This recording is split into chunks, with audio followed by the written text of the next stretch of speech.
There is a divine design. It's written into the universe, into our bodies, into the natural world, and into the spiritual world. It's something that you can know, live, and it's something that can change who you are. And for the better, I would think. I mean, the divine design sounds like a pretty trustworthy brand, right? So it's got to do something good for us. So where is the instruction manual for this divine design? Is it out in the stars or in some meta dimension? Actually, it's a little closer to home. Just look in the mirror. You're wearing a microcosm of the divine design right now. Let's look at how our bodies connect to God's design of the universe.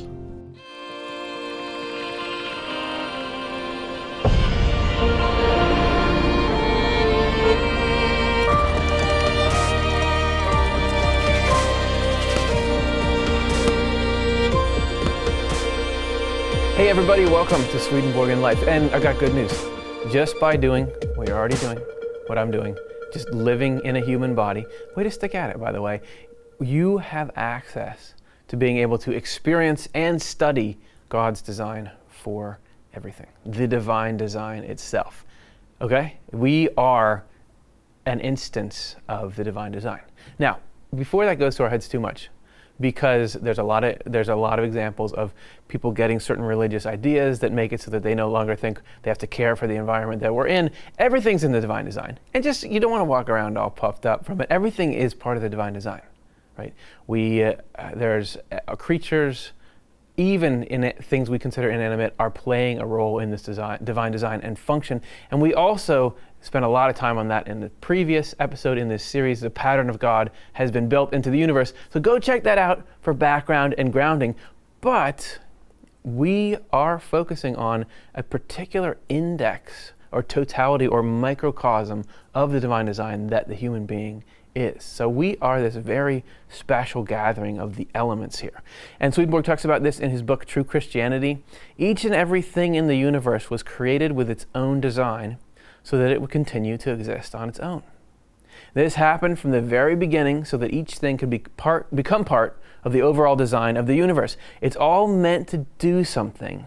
And each thing has its own role, so it's got its own blueprint for that, but it all works together. So it's this composite, unified direction everything's going in, even if it doesn't seem like that at first glance. The purpose is that the individual designs shall continue to exist within the universal design so that all are one. And that is cool because that's Swedenborg's idea that he reports of what it is to be one. It's not that you're all the same, it's that you all can work together compatibly for a purpose.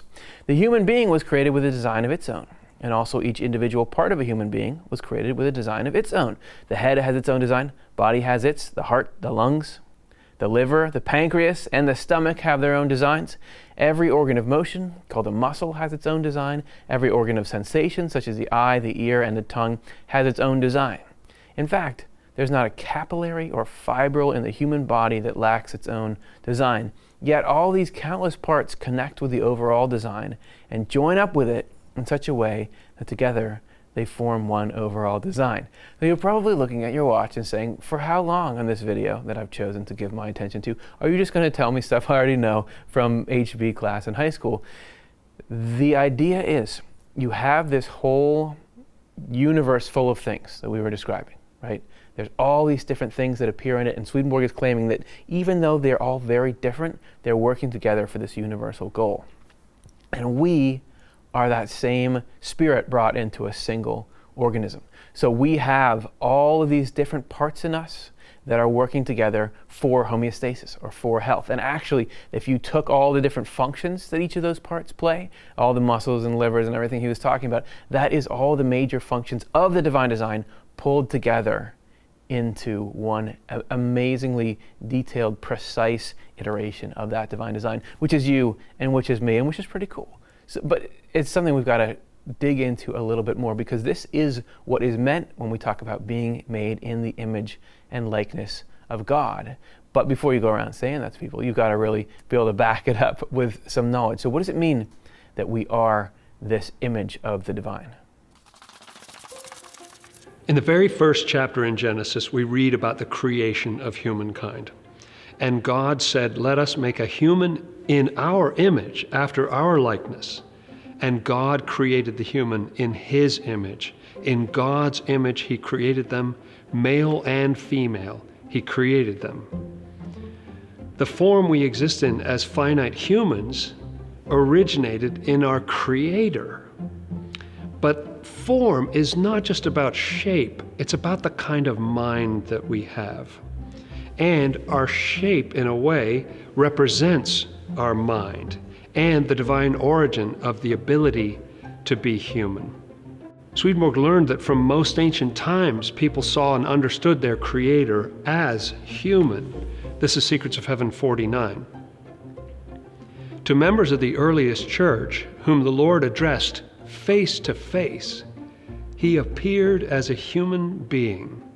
As a consequence, they used the term human for none but him or for his qualities. They did not even call themselves human, accepting whatever they could tell he gave them, such as all the good embraced by love and all the truth espoused by faith. These traits they described as human because they were the Lord's. Because of the limitations of English, there are only male pronouns in that quote. But the Bible says that the male and female form both originate in the one Creator, as we read. Each represents particular aspects of the one God.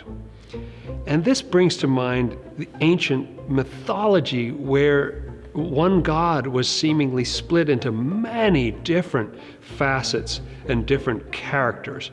And you see gods, you see goddesses, you even see animal-like deities. And ancient mythology echoes this ancient ability to depict qualities of the one God in both male and female forms. And even the deities that they depicted in animal form retain some human aspect. They either have human body parts or they have human speech, human emotions, human thoughts. If you go forward in time from there to the prophets in the Old Testament, they saw visions of God, and again, in human form. Ezekiel 1 says, "Above the expanse was a seeming appearance of sapphire stone, like a throne, and on the likeness of a throne was what looked like the appearance of a person on it, high above." And Daniel 7, also in a vision, "I watched till thrones were put in place, and the Ancient of Days was seated. His garment was white as snow, and the hair of his head was like pure wool." This is a human being that he sees. And even the prophets who didn't see God visually still conversed with God. They heard the voice of God in a way that one human converses with another. But beyond even that, true humanity as it exists in God is more than just a certain body structure or the ability to use language. It really has to do at its core, what is truly human is a state of genuine love and the wisdom that comes from it. You might say, you're just stretching and redefining the term human. It's a nice sentiment, but that's not what human actually means. Well, you already think it means that. Or culturally, we do. Look at the way we use the term human in language. And to prove it, we're going to dip back into our Off the Left Eye archives to bring you a Swedenborg minute that we did about this use of the term human and what that signifies. Chances are, all of us who watch videos like this one are what we would call human beings. We're the only species that can operate machines like laptops or smartphones or bulldozers. So, wait, what? Look at this article. The inhuman yet human bulldozers came at dawn. Has another species figured out how to use excavating equipment? The article is about government-backed bulldozers, driven by humans, that leveled a poor village because it lacked the correct building permits to exist. The situation and the politics of that article aside, all I want to look at is the title. We label actions that we perceive to be evil in some way as inhuman, as if having a physical human body isn't enough to guarantee us a spot in the human club.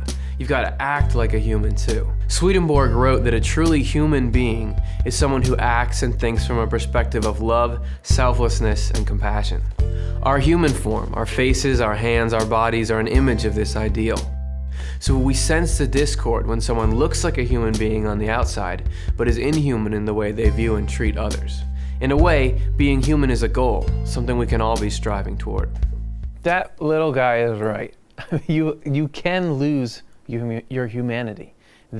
Our sense of humanity is something that we can drift away from. We can become inhuman. And this is not something that can just happen to us as individuals. The whole human race can drift out of the human we're meant to be in. And when that happens, there's a massive course correction that has to happen. And Swedenborg asserts that this came through the person of Jesus Christ. Can I talk to you about Jesus for a minute? This was God manifesting as divine humanity, in part to keep this concept of the humanity of God from disappearing. There's actually a trajectory that's chronicled of just why we ended up needing the Jesus situation. And this it starts with what we could call the earliest church, or the earliest spiritual mindset, which was very connected and very much living in the ideal pattern. Swedenborg describes it in Secrets of Heaven. The earliest people were unable to perceive or picture the infinite presence and its emergence from infinite reality as anything but a divine human. Whatever comes from infinite reality and passes through heaven as a universal human carries this human image with it in every aspect. When this heavenly church began to slide, meaning we started to prioritize selfishness and materialism over love for the human race and love for God, its people foresaw that the infinite presence would no longer be able to exert an influence on human minds. So what? Who cares if it does that? And that the human race would be destroyed as a result. Yeah, our consciousness absolutely rests on this system working well. So this is not a small deal. It's a pretty big deal. Therefore, they received a revelation that one would be born who would make the humanity in himself divine. In the process, he would become the same infinite presence that had existed before, and at the last, he would become one with infinite reality that had also existed before. So he's this grand uniter of the two, and was going to fix this massive problem. And this is one instance, perhaps, of this prophecy that Swedenborg is talking about is in early Genesis. This is actually being spoken to a snake, the serpent of the Garden of Eden, and it says, "I will put enmity between you and the woman, and between your offspring and hers. He will crush your head, and you will strike his heel." So is that like there's not really an imminent threat to the human race from snakes? They can cause problems, but it's not us against snakes. So why are we being told about this clash between? Well, this represents the two sides of us. The woman is the human part of us, and the snake is the inhuman. What we can get into when selfishness and materialism take hold. So to say, look, what's going to save us is this humanity, and particularly the way God will revive humanity through the Jesus project in the human race. And then in John 1:14, maybe you know this one, "And the Word became flesh and resided among us, and we saw his glory." This is about God's humanity being interacted with by earthly humanity. So what do you have to do to trigger a Jesus phenomenon happening? These are the conditions that we were in. When there was no longer any human on the earth, there's people, right? But something's missing. No longer anything heavenly or spiritual in people. The Lord deigned to take on a human nature by being born like any other person. He rendered this humanity divine, and in the process made it the only human. There's obviously still us, but what's he talking about? The only human, meaning that this love and wisdom, this incarnation, is the thing that we follow to be human. In the Lord's eyes, the whole of heaven reflects the image of a human being because it reflects him. Heaven is called the universal human, which we've done quite a lot of video about, particularly because the Lord is the all in all there. Why is heaven reflective of a human being? Because the Lord is a human being. And when you get all these different people in this state of love, and they all decide, I'm going to go do what I need to do to help the rest and the whole thrive, does that remind you of anything? It's the human form. This is just like we were talking about liver and pancreas and spleen and muscles and eyes all working together for the common good. That's the mindset of heaven. And so you can see heaven as a human being. And why does all this stuff line up with it? Because that's the heart of God. That is divine love and wisdom, which wants to bring infinite things toward a purpose that has to do with love. And Jesus taking that divine love and wisdom and putting it into a single person through this divine human incarnation, did such a solid for the human race that still today, it's not just about what Jesus did back then. He created, as I said before, infrastructure that we're still using today to maintain this flow from God through heaven into us. This is Secrets of Heaven.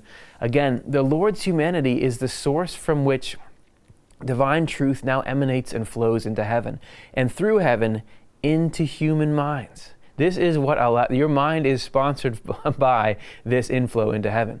It is one and the same with the infinite reality, because the Lord united humanity with divinity and did so by making the humanity in himself divine. Clearly then, come on, the highest form of divine truth is the Lord's divine humanity. So somehow you think, oh, it's just a person, it's just a form, but that can hold truth in it. And consequently, the supreme doctrinal teaching is that his humanity is divine. This is why Jesus is so important, because Jesus is this humanity and divinity united. So even though you have the story of the person of Jesus who seems to be in a particular part of the world, interacting with particular people at a particular time, what he was doing there is something universal for all of humankind all the time. That the very goodness and truth coming into our minds right now, that path was forged by Jesus in this human incarnation. So as we were saying, to be human is to think and will in a way that resembles God. I mean, Jesus was the epitome of that, and that's something that we're all striving towards, and it's something that's reflected in this form that we have. So how then do our physical bodies connect us with both the physical level here, but then all that spiritual stuff we were talking about above us, where we have this connection with heaven as well? How does our form connect us to both? We're created out of both spiritual substances and physical substances. The physical substances connect us to the dense, stable foundation of the physical realm, where we get our start and grow the roots of our eternal identity. And we truly are a part of the design of this physical universe we're born into. Swedenborg writes, "Humankind was created so that the Lord's divine qualities could descend through us right to the last level of nature and climb from the last level of nature up to Him. In this way, humankind would be an intermediary, uniting divinity with the world of nature and the world of nature with divinity. Through humankind as the uniting medium, the very last plane of nature would be alive with divinity. This would actually happen if we lived according to the divine plan." Swedenborg has a lot to say about this unique role that we are to play in creation. Our very bodies are made for it. Evidence that we were created to play this role is the fact that our body is a microcosm, since every secret thing in the world of nature is stored in it. Anything hidden in the ether, or modified forms of the ether, is stored in the eye, and anything hidden in the air is stored in the ear. Whatever invisible elements float and stir in the air is stored and sensed in the organ of smell, and those in water or any other liquid in the organ of taste. The actual changes in the state of those organs are stored away throughout the organs in the sense of touch. Entities that lie still more deeply hidden would be perceived by our inner organs if our lives were in order. Clearly then, what is divine would come down through us into the last plane of nature and would go back up from there to the divinity, if with faith in our heart or with love, we would only acknowledge the Lord as our first and final goal.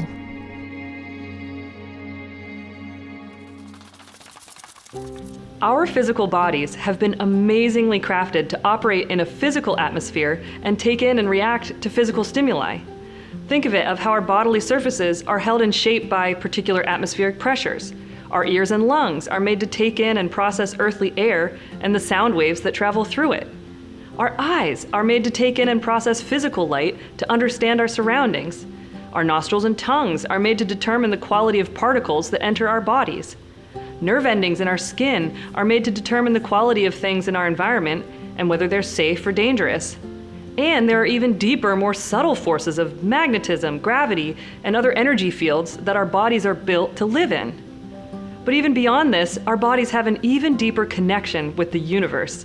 Swedenborg writes, "We are a microcosm, or little universe, because the created universe has a human image if it is seen in terms of functions."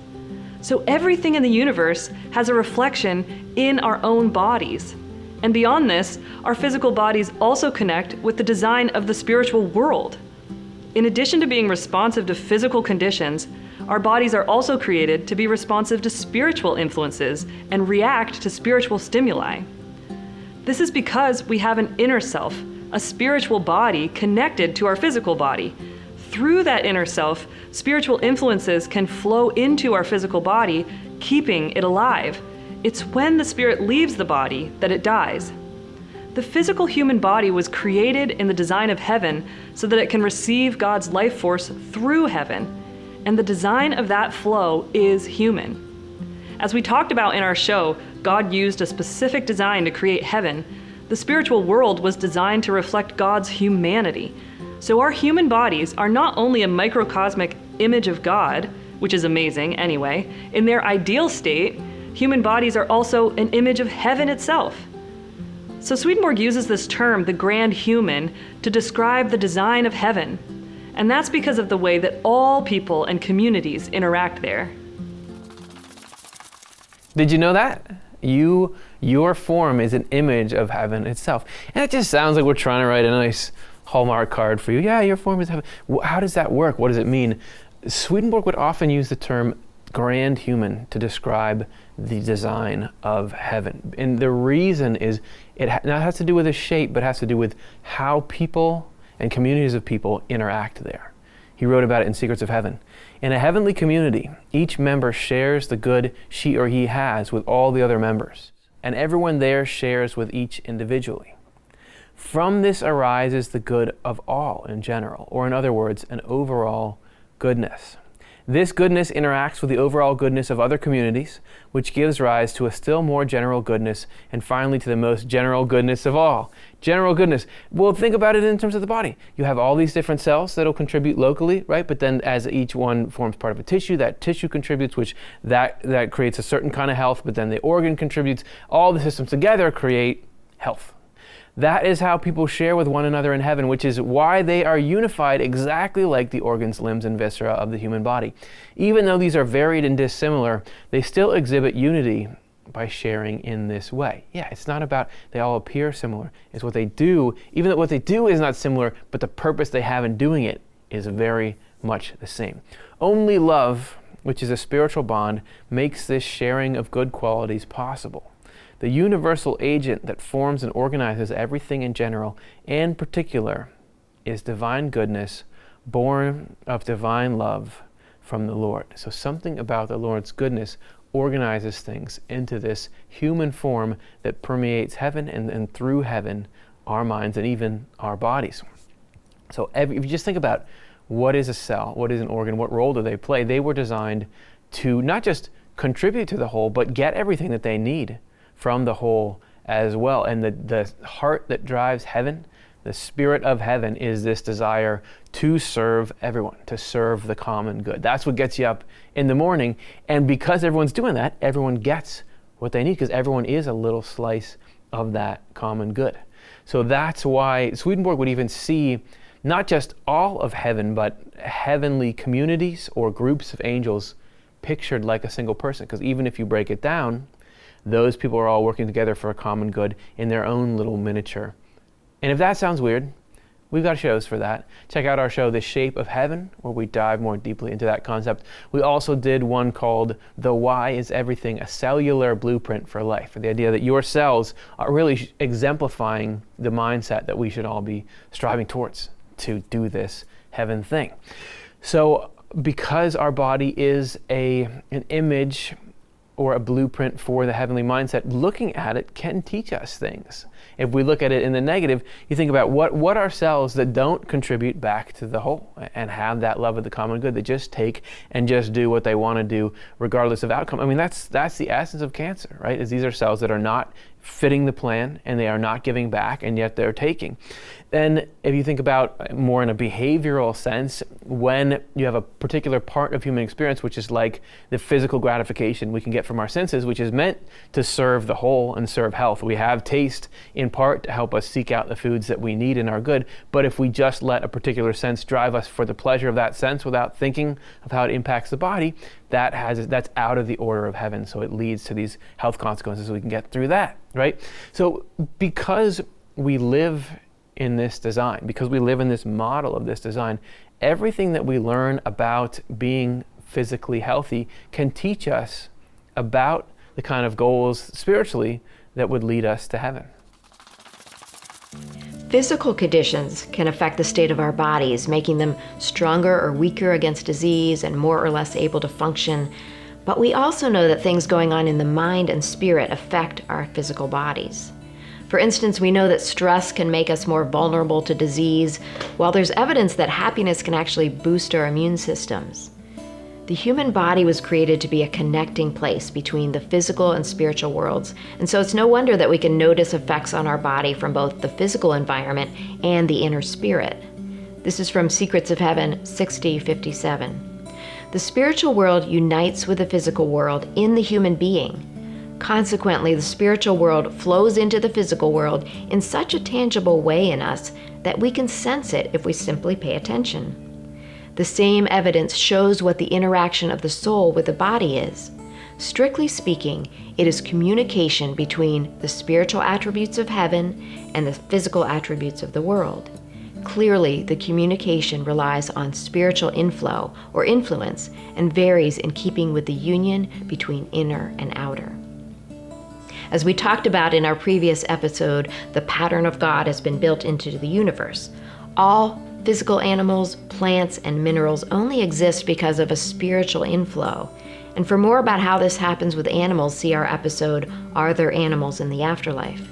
But there's a unique interaction in humans because we can become consciously aware of both our physical and spiritual existence, our inner and outer selves, and make free will choices based on that knowledge. Amazingly, the interaction between spiritual forces and physical forces actually holds us together. There are always two forces that keep everything connected and hold it together, one acting on the outside and one on the inside. Between them is the object being maintained. This holds true for all the organs and parts of the human body. There are earthly forces working on the outside that are not intrinsically alive, and forces working on the inside, intrinsically alive, that hold everything together and enable it to live in accordance with the form given to it for its function. Because we can think heavenly thoughts while also taking physical action, the two worlds meet right here in our bodies. This is from Secrets of Heaven 4042. Through humankind, there is a descent from the heavens into the world and an ascent from the world to the heavens. The brain and its inner depths provide the means of descent and ascent because they contain the actual rudiments or starting and ending points from which absolutely everything in the body stems and flows. They are also the source of the thoughts in our intellect and the emotions in our will. The human brain has amazingly complex systems for sending messages that cause actions in the body. But the messages that cause action are all started in our individual conscious spirits, in our decisions about what we want to invite into our lives and what we want to do. It's desires and thoughts, things of the spirit, that activate those messages in the brain in the first place. And Swedenborg learned that our network of desires and thoughts are even more complex than the amazing physical brain and body, connecting beyond our own mind to many other conscious minds on Earth and in the afterlife. And for more about that, see our episode, The Angels and Evil Spirits with Us. Every single physical action that we take is a result of countless sequences and cells going through multiple systems in the brain and body. And every single thought or feeling that we have is also a result of countless sequences of spiritual influences. Thoughts and desires have an effect on actions, and actions give those thoughts and feelings an ability to have an impact and make a difference. So in our bodies, there's a powerful meeting of the worlds. And that influx or flow from heaven into the body, this was something that Swedenborg was actually able to sense happening in himself. And he wrote about it in his journal, Spiritual Experiences. He said, there is an endeavor of the heavens to hold everything together. And what's the will of heaven? Let's preserve, let's keep things healthy and functioning. It was proven to me by an actual energy that came to my sensation that there is such a process of shaping and thus of maintaining the inner organs of the body, consequently an interaction of the whole heaven with each person. So there is radiating out from heaven this desire to keep you whole and healthy. Bodily peace is, of course, the health of the body and all its members. But besides health, there is also a delicious and perceptible peace of the whole body, which was made known to me by an actual and perceptible operation of spirits into the inner organs of the body. And I feel like finally, it doesn't seem that weird. Always this concept of spirits interacting with particular parts of the body that Swedenborg puts out seems very strange, but when you get to understand that all the different parts of the body are really, microcosms or minor instances of the pattern in which all these spirits are living, it starts to make more sense why they would be connected there, in harmony with the original shaping of the internal organs. From this, there is bodily peace. So there you have this. Sure, everything's in order, but you get this peace, when things are back to working well, that mirrors the peace of heaven, because heaven is at peace because of this effort to do good to all, and so the body is at peace the more that it can maintain the state in which it allows us to go and do our little parts in whatever we're trying to do in the world. That's not to say that we feel like that all the time. In fact, it's pretty rare that I find myself feeling like, everything feels like it's working right and my back doesn't hurt and I don't have a headache. This stuff happens, and obviously there's all kinds of things that lead to us having to struggle with physical challenges. There's also been a sort of breakdown of this ability of heaven to come in and give us that kind of support that Swedenborg is describing. We talked about that in our show, about the collective energy field of spirits, and how, as we talked about earlier in the episode, we have lost this original connection, and with that, there's all this sort of fallout. But it's cool to know that there still is that coming to an extent, and that there's this, the plan is that heaven can reinforce what we are, and bring us more and more into that peace and that pattern of heaven. But it really doesn't, it's not like, if I'm sick in a certain way or a part of my body isn't there or isn't working, that I've lost sort of the correspondence or the connection to this. Like, no, our body is always a real connection to spiritual reality. It can always, in whatever state it's in, it can be a teacher about the ideals we're striving towards and about how the spiritual reality interfaces with physical reality. And it can be a teacher to us about what we're supposed to strive for in life. So let's look at a few examples of exactly how our bodies can teach us that kind of stuff. Through the science of correspondences that Emanuel Swedenborg learned, our bodies are a treasure trove of information about how our minds and spiritual reality work. Here are some ways that our bodies can teach us about life. From our heart and lungs, we can learn that love and wisdom must work together. Motivations and ideas need to partner for a functioning existence. Our eyesight can teach us how we have to be enlightened with truth to understand something. When we contemplate hearing, we can think about the difference between hearing and listening. Listening takes a willingness. From the sense of smell, we can learn about the need to perceive the quality of something before we take it in. From our hands, we can learn that putting thoughts and feelings into action is the way that intentions have power and effect. Our feet can teach us that just thinking about change can't take us anywhere. We have to make an effort to get to a new place, a new state, or perspective. Or from the digestive system, we can learn that thoughts and feelings have to be taken in and absorbed to become a part of our lives. Healthy thoughts and feelings will strengthen us. Unhealthy ones will weaken us. Or from the kidneys or liver, we can learn how everything we engage in has to be continuously examined for harmful motivations and goals and be purified. Our immune system can teach us how God is constantly making efforts to protect us from harm spiritually. And muscles They're made of countless muscle fibers and cells. And from this, we can learn about how every action is a result of many layers of ideas and motivations. Every body part is made up of countless smaller parts. And that can show us how amazingly complex our lives are, physically, mentally, and spiritually. Swedenborg writes, "Every created thing has twofold and threefold design, as the human body shows. Every nerve in the body is made of fibers, and every fiber is made of fibrils. Every muscle consists of bundles of fibers, and each bundle consists of individual motor fibers. Every artery consists of 3 layers of sheaths. It is the same in the human mind. Its spiritual organic structure is the same." So what does that mean? What does that do for us to know that there's this amazing cohesion of structure in the physical with how things are structured in the spiritual? Well, we know we can look at the physical. We can know what makes the body work, what makes us healthy. It's when all the different parts are able to do what they need to do towards this common good, toward the health of the entire system. And that gives us a picture of how things should be on the spiritual level. And remember, the spiritual level is the level of our minds.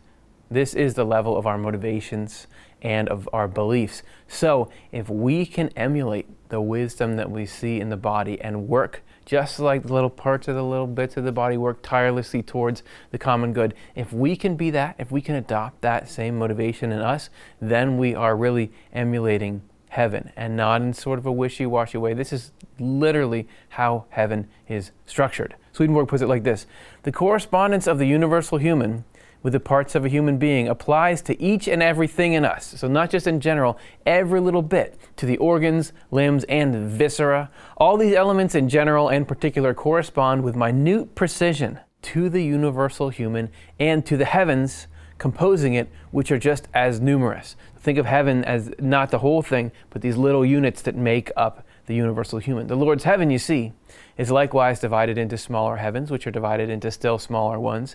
These are divided into the smallest, and finally into angels, each of which is a miniature heaven corresponding to the largest scale heaven. And how is that not awesome? Because that is exactly what you find in the body. You go from the whole down to these organs, to systems, and then to organs, and to tissues, and all the way down to cells, in which you see a model of the whole, because cells have their own little skin in the membrane, they have their own little organelles, they're performing the same functions, but they're part of, integrated into this giant machine. All these heavens are perfectly distinct from each other, each belonging to its broader heaven, and the broader ones to the broadest of all, or the whole, which is the universal human. And not to be annoying with how much I'm digging into these correspondences, but that's just like you have a cell in the skin, and it is part of the broader heaven of that little patch of skin, which it is like and differentiates there. But then that's into the whole organ of the skin, which then is broader the whole body. It's exactly the same. We are living a model of the divine design. So we are living a model of how heaven is organized, and a model of how the Lord wishes we would feel and act. This is a blueprint for how we can make this heaven thing happen. So we've got that, and it goes with us everywhere. So let's take care of it, and let's learn from it. Let's let it teach us and open us up to what it was designed for, which is to be a tool in our hands that functions to work in cooperation with God's love and wisdom to bring happiness and aid and help and healing and whatever people need to the human race, for us to be part of the health of the human race. Which sounds fun. And I feel like, sign me up, where do I start? And what do I do to really make that happen? Well, that's what we're going to talk about next episode. We're going to look at how we can live in cooperation with the divine design in 2 simple steps. Join us next time for 2 steps to awaken God's design. We want the ideas and insights we cover to be available for free to anyone, anytime they need them. As a nonprofit, we depend on donor support to continue to create high-quality programming. This season, we're featuring the opportunity to support our newly established endowment fund for OffTheLeftEye. Consider your ability to be a part of our growing family by going to otle.cosvox.com today to make a one-time or recurring donation. Your support helps the ideas in our content reach and nourish thousands of people every day around the globe. We couldn't do it without you. Give if you can, receive if you need. If we cycle through in this way, in the end, everybody wins.